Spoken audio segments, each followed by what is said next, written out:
Good morning. Good morning. How's everybody doing? Good. We're blessed and highly favored in Jesus. Yes.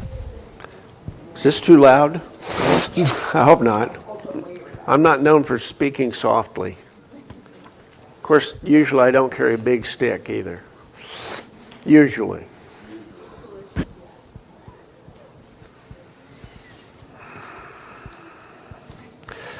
This morning, we're going to talk a little more about, I was looking at this book a couple of weeks ago and decided to go ahead and teach some lessons from this, Christian Evidences. So we're going to continue with that. You know, we might change a little bit down the road, but for now, we're going to go ahead and go with this.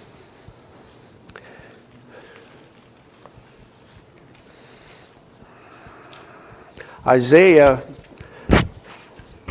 chapter 40 verse 8 says, "The grass withers, the flower fades, but the word of God stands forever."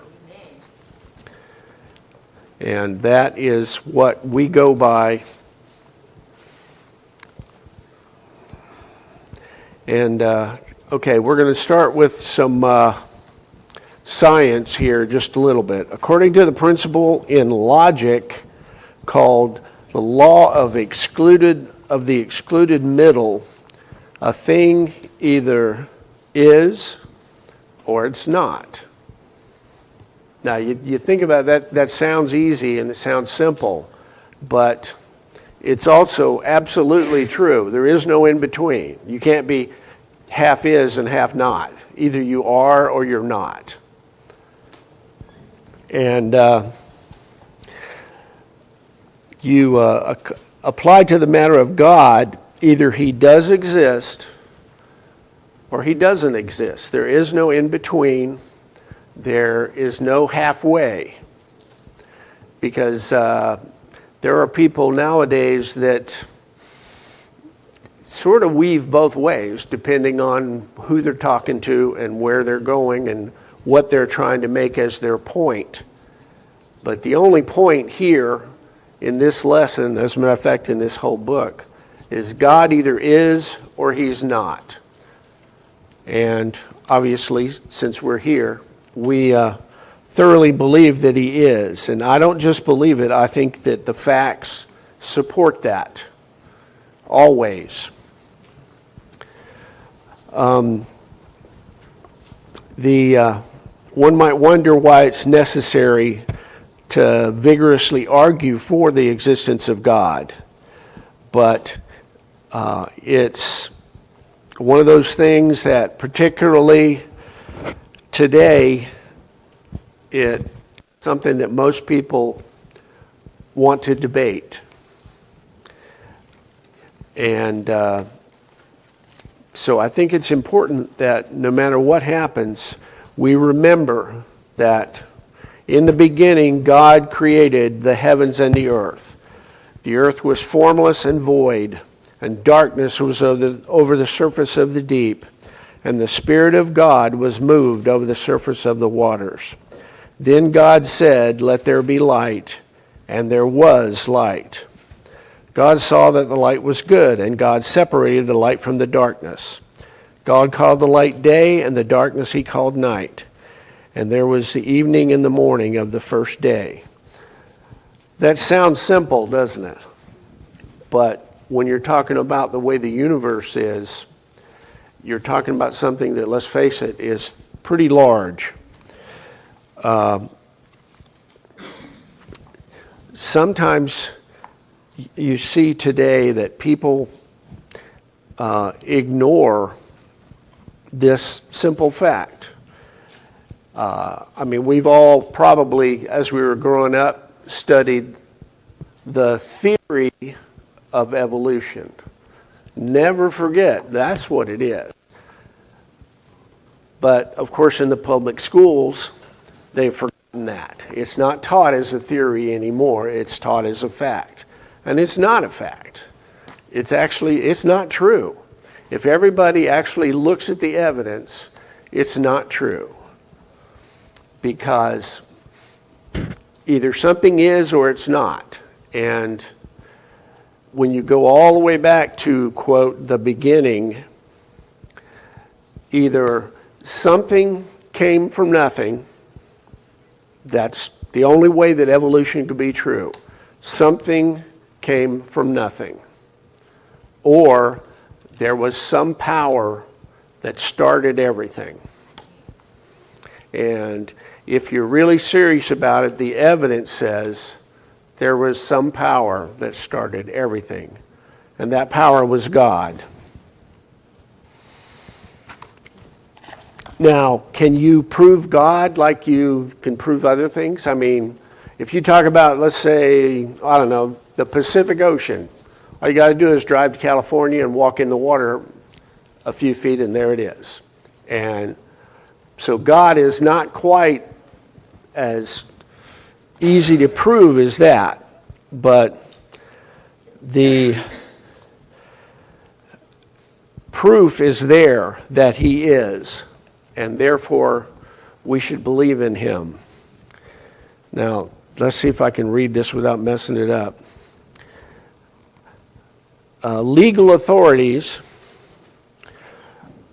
recognize the validity of a prima facie case. Prima facie case exists when adequate evidence is available to establish the presumption of a fact, which, unless such can be refuted, legally stands as a fact. And at least in our opinion, and in this gentleman's opinion, the fact is that simply stated that God is. In the first verse of our Bible says, "In the beginning, God." That's it. Nothing else, nowhere else. And you try to think about some of the things that, why we believe this, why this is something that throughout history, no matter where you lived, no matter what your religion was, or what your, the way that all the people that have ever existed thought, in their philosophy somewhere, there was a supreme being.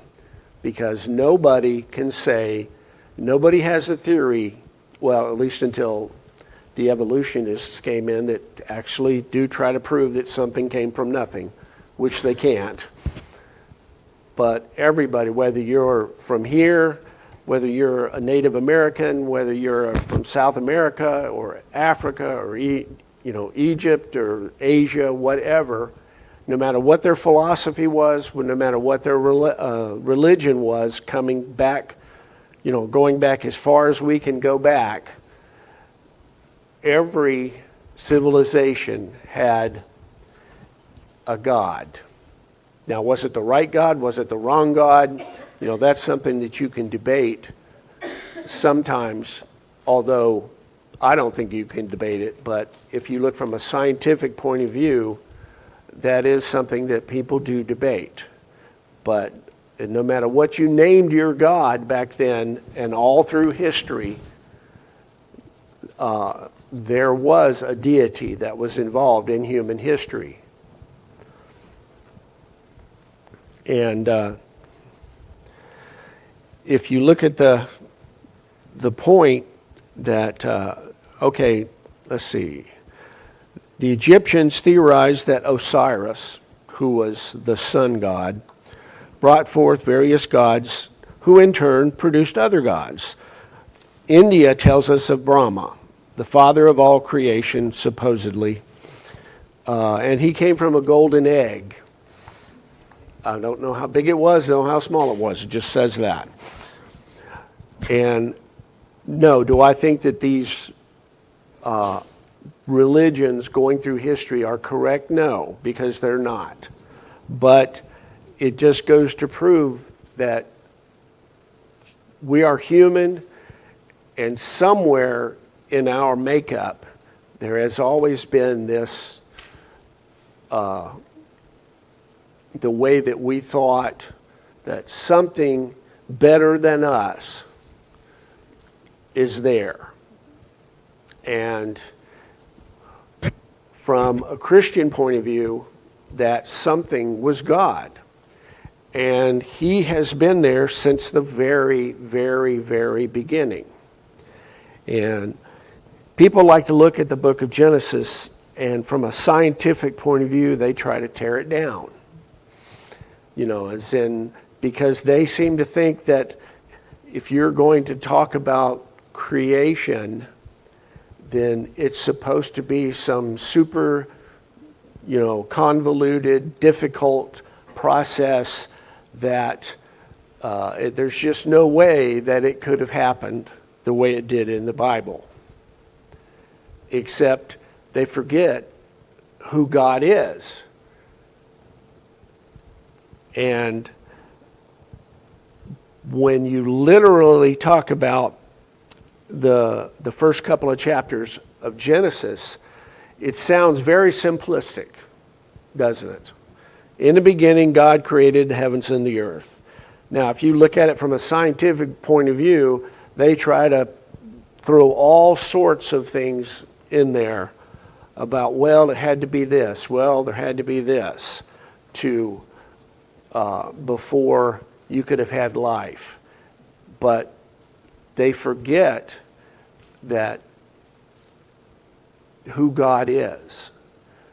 And one thing that I think even we forget sometimes when we're going through our day-to-day lives, we have a tendency to, we pray to God, and we sometimes think, and I know I have done this on occasions during my life, that, are you really there? Are you really listening? And because I think that all people, Christians included, sometimes doubt. And that's just one of those things that happens. But the facts are that either, like I said, the bottom line of all of this is either something spontaneously came from nothing, or God created the universe. And unless you believe that something came from nothing, which theoretically is supposed to be impossible, then the only other possible way that the universe and the earth could have been created is if some being created it and made it so that it's the way it is today.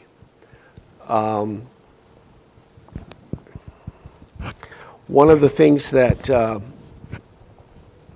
you have to think about it is the men in countries all over the world, no matter what their religion is, still have this concept of God.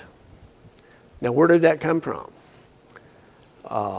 You hear all sorts of explanations about different gods in different parts of the world, but however it came about, it's almost impossible to find a civilization that did not talk about God. Now, they called it a different thing, and in some ways, I think particularly since probably the 2nd or 3rd century, some of these people made up gods that were more in the purview of, if we can make this up and then preach it to people, they'll believe it.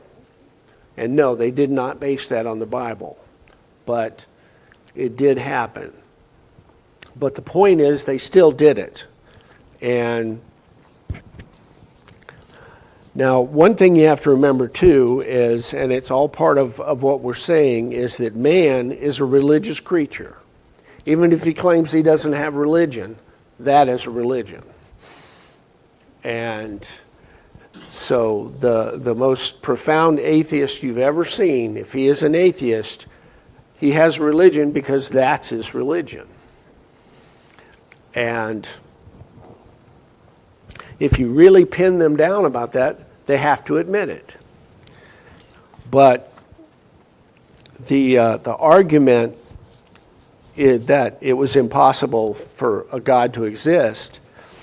Well, what is impossible? You know, you act like a lot of things occur every day that people think are impossible. And we, for whatever reason it is and why, man is incurably religious. And if we assume that in most cases men are rational, it is impossible that a phenomenon or universal religion could be founded upon an illusion. It's impossible. I mean, you think about it. We're talking about the whole universe was founded and created on something that was impossible, or there was something that created it. And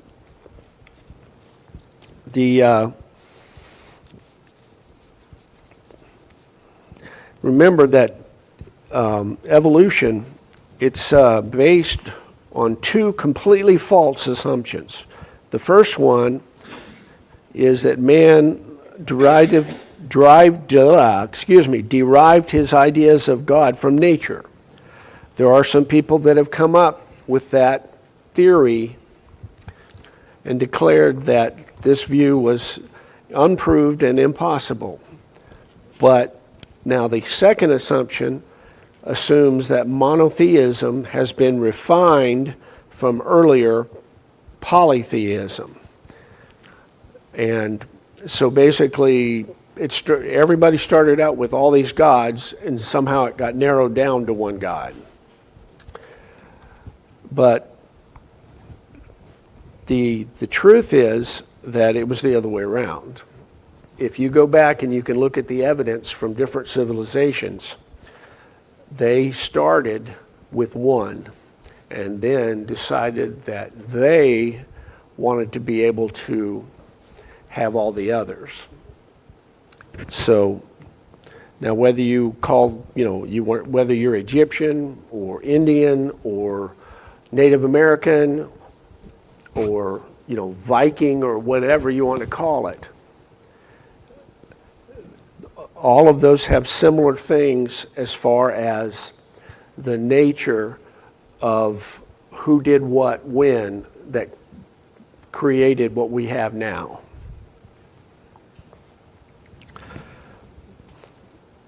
Some have felt that there is an innate impression in the human mind of a higher power. And I think to a certain extent that's true. But just because it's, quote, human nature to believe that, also doesn't mean it's not true. Because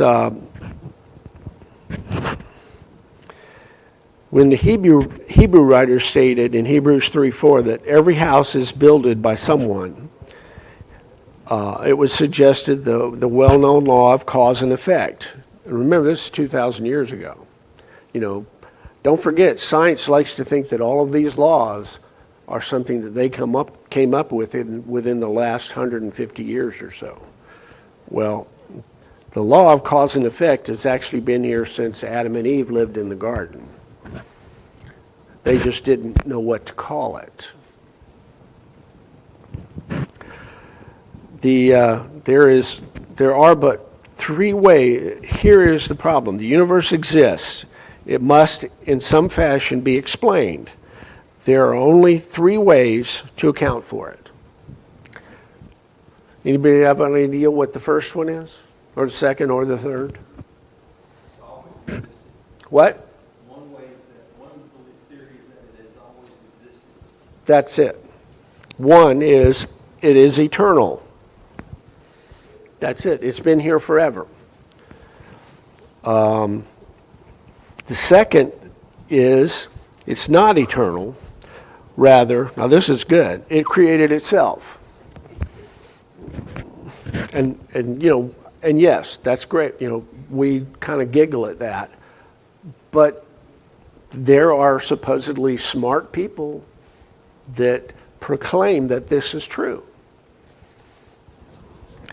They would rather say that basically something came from nothing, to keep from having to say that there was a creator. You'd be amazed how many people are like that are supposedly intelligent.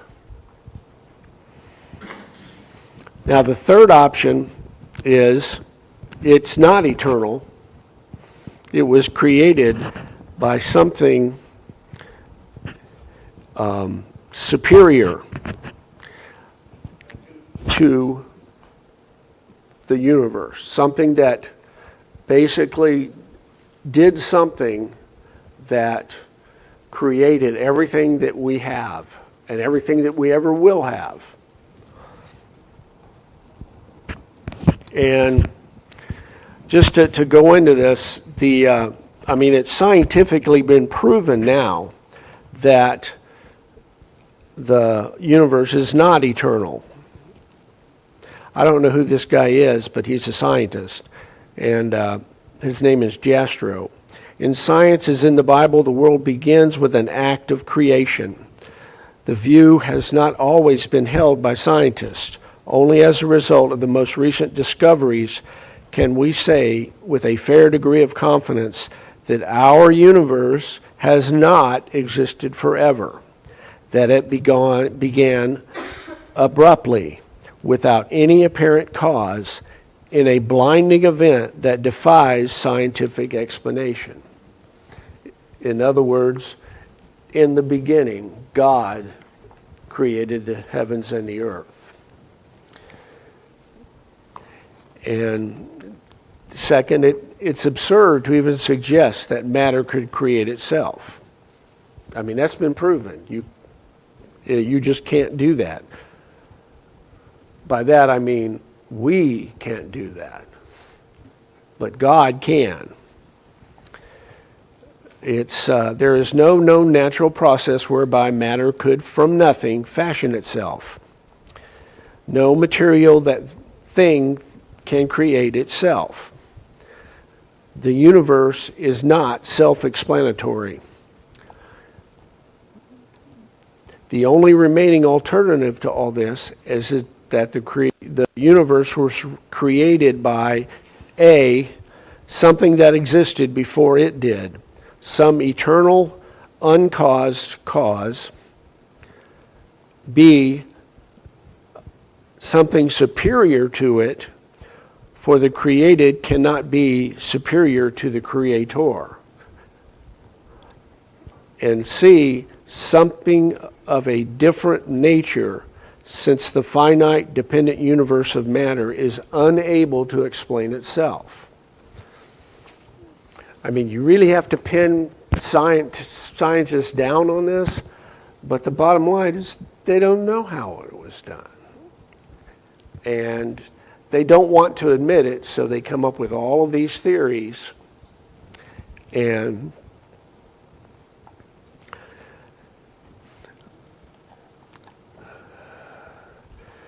everything that exists can be classified as either matter or mind.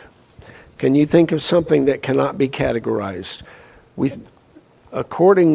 Everything that exists is either matter or mind, but something eternal exists because something is here now. Thus, either matter or mind is eternal, but as shown above, matter is not eternal.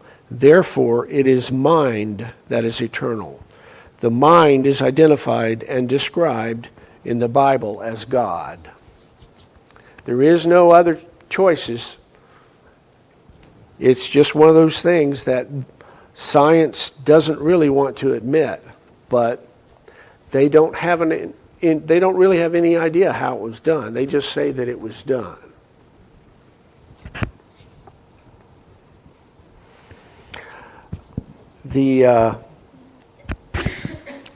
Everybody knows what atheism is.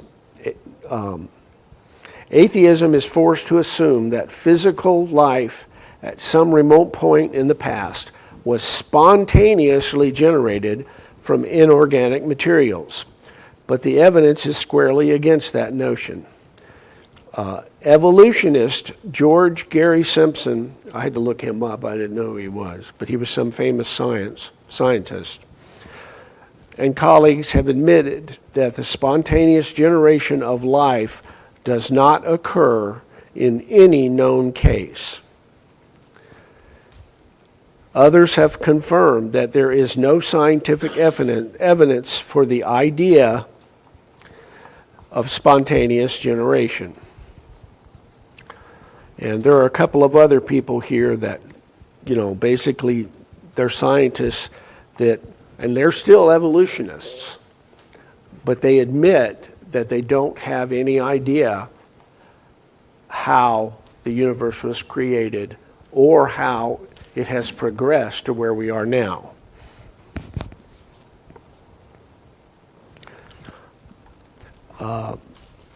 We've probably all heard of Dr. Carl Sagan, and he's an evolutionist. But even he admits that the chance of life evolving on Earth is 1 in, now let me see if I get this straight, 1 in 1 times 10 to the 2 billionth power. If you think about that, 1 followed by 2 billion zeros. It would take 6,000 books of 300 pages each to just write that number. That's how big it is. And yet, evolutionists expect us to believe it just freakishly happened. I mean, the sum of all this is that life either spontaneously generated by accident from inorganic substances, or it was created purposely by an eternal force of some kind. There is no in between.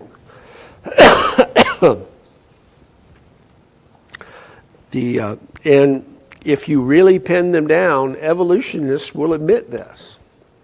There's been many debates between evolutionists and creationists.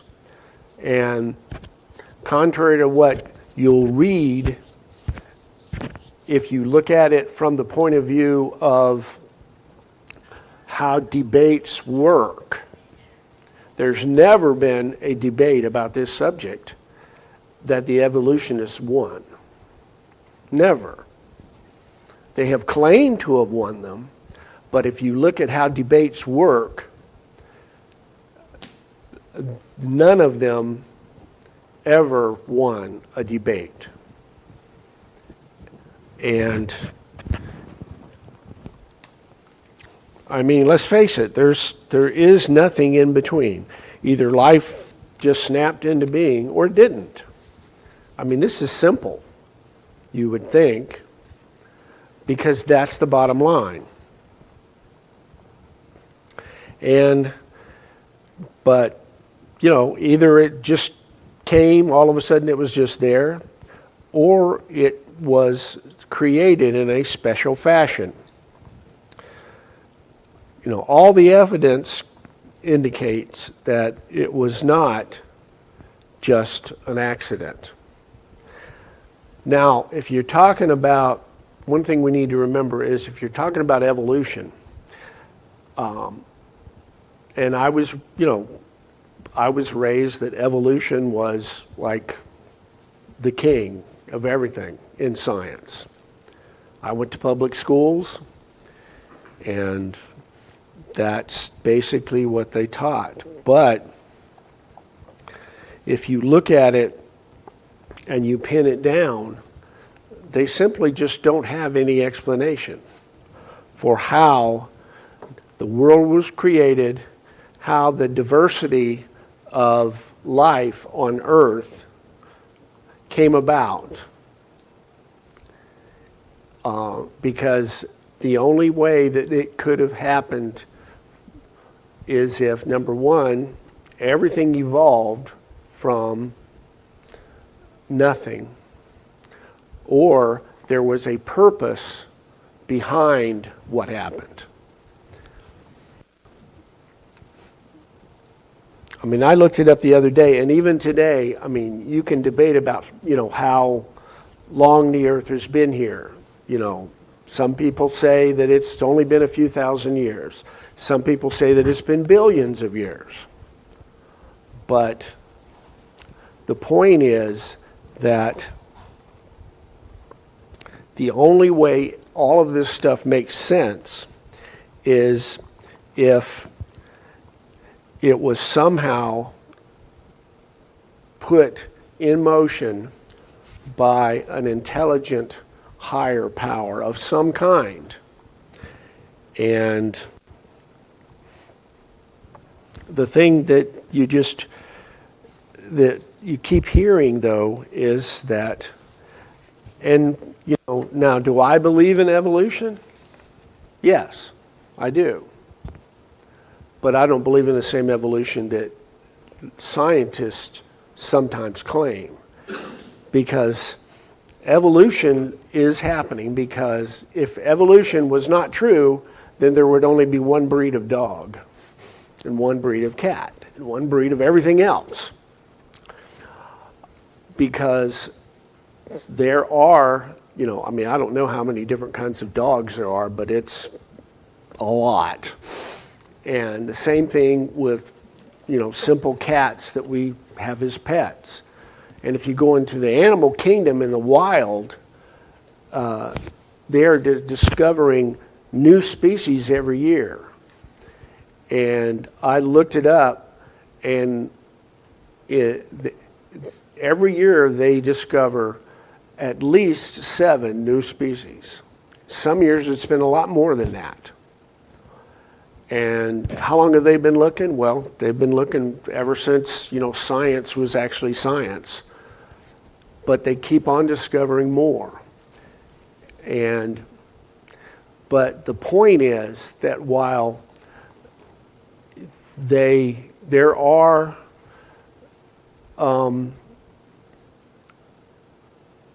certain processes in the world that do produce more modern things, if you want to call it that, or just different things. As we were talking about a minute ago, how many different kinds of cats are there? I don't even know. But it's more than 200, because I read somewhere that it was at least 200. And dogs are the same thing. And if you look at it from the point of view of like livestock, I mean, there are a lot of different kinds of cows and birds, and I think I read something about a year ago that said there's like 47,000 different kinds of birds. And this is just one example. And yet science will try to convince you that all of those came from one long time ago and somehow split up into all of these different things. And they don't have any evidence that proves that what they call, I think it's called macroevolution, ever was a thing that worked or provable. Now, by macroevolution, I mean one species became another. Now, within a species, I don't think that's actually the right word, but within a type of animal, a dog, a cat, a lion, there can be diversity of, that's why, we have, so many different kinds of dogs, so many different kinds of cats.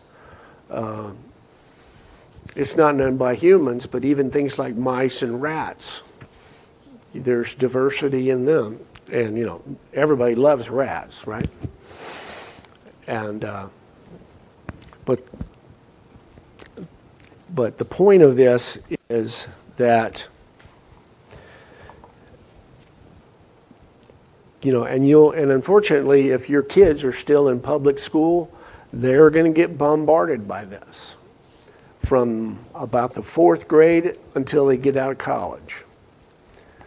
And if they go into a postgraduate thing, they're going to get bombarded even more by people that are absolutely sure that this completely unprovable theory is true. And you need to remember this. Talk to your kids about it, because they're going to hear it, and it's just something you have to be ready for. Because science, now, I am not against science. Science has done wonderful things. I mean, look at that. It just flew around the moon just a week ago or so. That's science at its best. And I believe in that. I think that's wonderful. I'm a Star Trek fan, that's why. But the point is that when it comes to the bottom line about science is they can only do so much. And you have to remember that there's certain things that science can do, and it is fabulous. Whether you're talking about, like we said, the space program, medicine, the things that they've done with medicine, particularly in the last 100 years or so, are absolutely fantastic. Now, have they done everything? Are there still diseases that they can't cure? Yes. There probably always will be. And in some cases, we create the disease. And we don't want to admit it, but we did. But the point is that those types of things, when it comes to science, are, in many cases, absolutely fabulous. Some of the things that they can do in science astound you.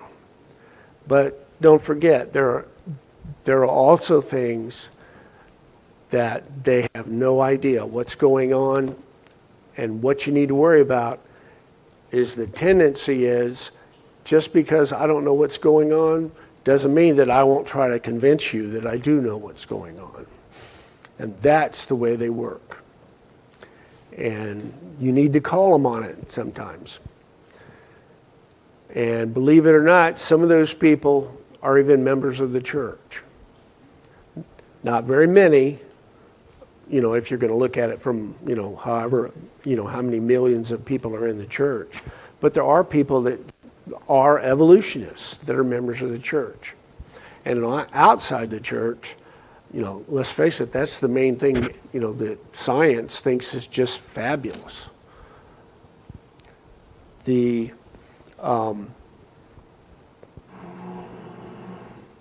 Okay, that's the first bell. A couple of other things I wanted to look at.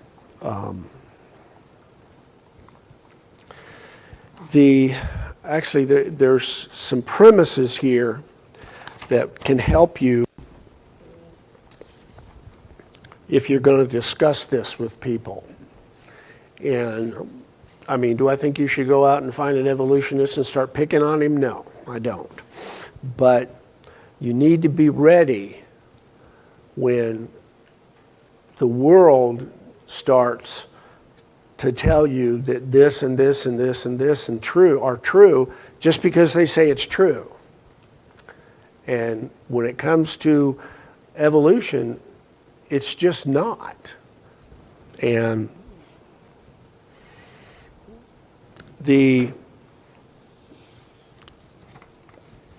some of these things are, can faith in God's existence be classified as 1, a blind leap in the dark, 2, a religious hunch, 3, a probable proposition, or 4, a reasonably established fact? And to us, it's a reasonably established fact. Because now, can I point at something in a book and say, oh yeah, that's God right there? No. But the point is an evolutionist can't point at something in a book and say, that's evolution, that's how it all started right there. Because they have no evidence. There is no evidence. And whether they're talking about a dog going down the street or whether they're talking about the universe itself, they, love that kind of thing when they're in science classes. And you have to, I personally, and I'll be the first to admit it, I was an evolutionist until I was probably 20 years old. And, but I can remember knowing people that weren't. Now, at the time, what did I think? I thought, well, I don't know what's wrong with those people, but obviously everything that my teacher's telling me is true. Well, believe it or not, no matter what the subject is, everything your teacher tells you is not true. Because every teacher in the world, whether they want to or not, they have their own view of things. And their own view of things is not perfect. And just like us, we have our own view of things. And our view of things is not perfect. But our view of things is based on this book right here. And contrary to what you will read, contrary to what you will see on TV, there is more evidence that talks about this book being true and proves that this book is true than there is about the scientific proof of evolution. But people that claim to be logical just don't like to hear that in the beginning, God. It couldn't possibly be that simple. Except that it is. And we've got only about 1 minute. But so I just wanted to, I think it's important that we remember things about this because, you're going to hear about it every day. Your kids are going to hear about it every day. And 99% of the time, particularly with them, what they're going to hear about it is the evolutionary tract of what they think is real when none of it really is. Because there is not one single thing that can prove that, what I call, I guess, interspecies evolution is true. Now, within species and within groups of species like dogs, cats, birds, lions, things like that, there is diversification. It's just everywhere. But when it comes to a lion laying down and having a bird as a child, it just doesn't happen.